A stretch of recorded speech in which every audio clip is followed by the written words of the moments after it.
Happy Thursday. You could see me pause because I was trying to decide if it was Happy Thursday or It's Thursday. I don't know if you've noticed a pattern, but I've switched back and forth based on how I feel, which I'm going to get to. I'm in my spot. It's been a while since you've seen me in here. Just finished my time. I don't like calling it devotional time or quiet time because that's a very narrow definition. It's just time. Um, I'm done with that. I'm going to ask you a question and then I'll explain a little bit what I mean about that. Are you the type of person, or do you find yourself like holding on to things? Whether somebody tells you something that's going on in their life and you carry it with you, something happened to you, someone said something that was just a little off, and you spend days trying to figure out, like, what did they mean?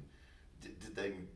I felt it this way. I don't know if they meant it the same way.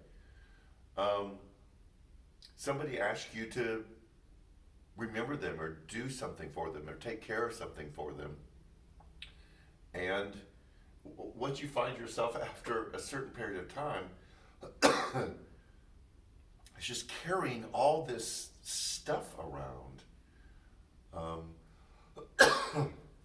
I tend to be that type of person, and I, because of my personality, I try to study how to let go, how not to hold on to those things, and I realize that that's just going to be part of my personality. So I have to learn to live in the midst of all of this stuff going on, and not only people handing me stuff, but me just picking up stuff of what to do with it. Now my mind is in a weird place this morning because last night I watched the movie Everything, Everywhere, All at Once.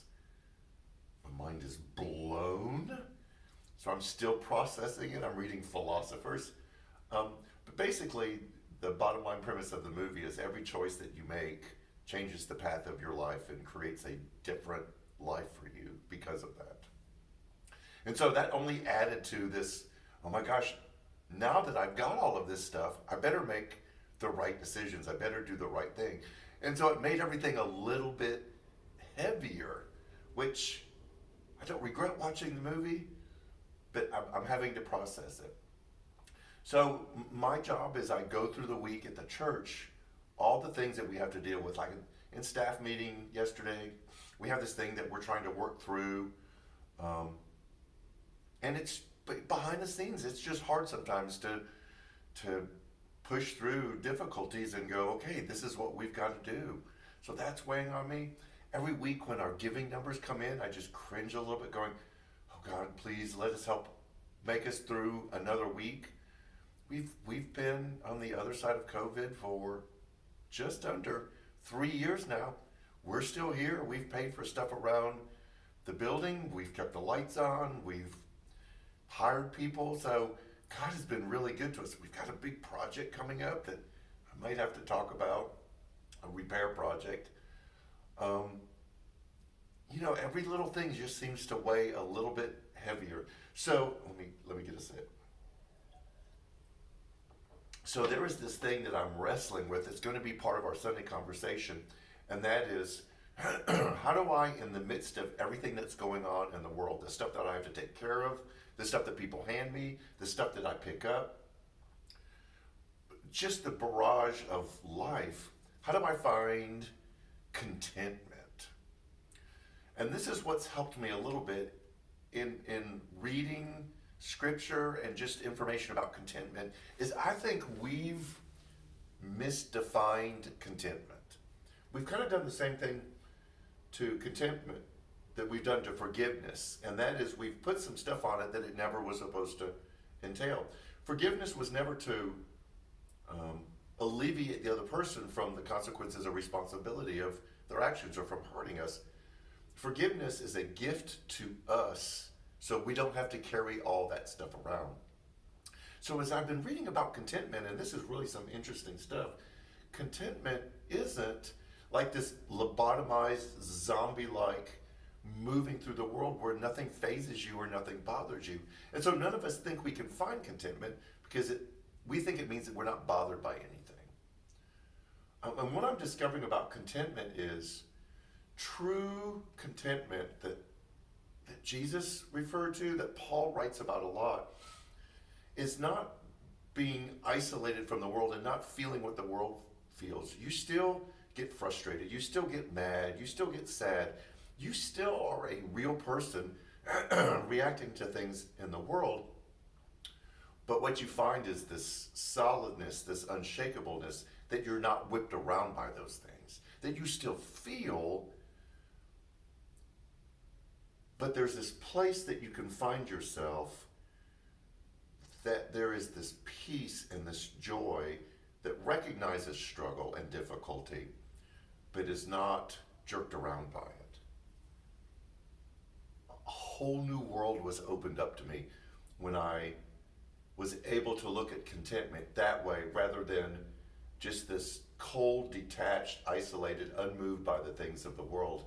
I went, okay, so I can experience contentment and still be a real person in the world. So, with all of the stuff that I'm carrying and all of the stuff that all of you and all of us have to deal with, there is a place that we can be, that we can reside, that we can find ourselves, where we can still feel and experience everything of the world, but not get, as the scripture says, tossed around by every wind and wave. So that's what we're going to talk about this Sunday in our searching series, is we're going to look deeply into what does it mean to truly be content, to experience contentment, and some very specific practical things that we can apply into our life that will help grow us. Contentment can't be downloaded. It's something that you implement some practices in your life and it grows you to that place. So I'm hoping that even at my age, I can find some specific things that I can do that can help grow me toward this contentment and all the stuff that I have to carry. This is our last Sunday in this series, and then we'll start a new series in November. A couple of announcements. November 6th, that's 2 Sundays from now, we're going to have baptism. We've got a couple people that want to be baptized. If you are interested in being baptized, contact the church office. We have a class this Sunday, the 30th, and we will have a class on the 6th where we can kind of walk you through the process of being baptized. And also on the 6th, as a celebration, we're going to have a chili cook-off afterwards where we have a competition. We have quite a few people signed up already, but we could always use more. First, we want to invite you to come. Even if you don't bring anything, please come. We will have plenty of food, and it's just kind of hang out as a family. But if you are interested in bringing chili, just bring it before church. We're going to set it up and take care of it for you. In the lobby on Sunday morning, or you can contact the church office. Let us know that you're going to bring some so we can make sure that we have this set up done. We're going to be moving into the holiday season, so make sure that you stay in touch with everything that's going on for that. So I'm going to spend a few more moments here before I head back over to my office to get some things done. A blessing on Thursday. May you find contentment with whatever's happening in your life. So have a great weekend. Take care, and we'll see you Sunday.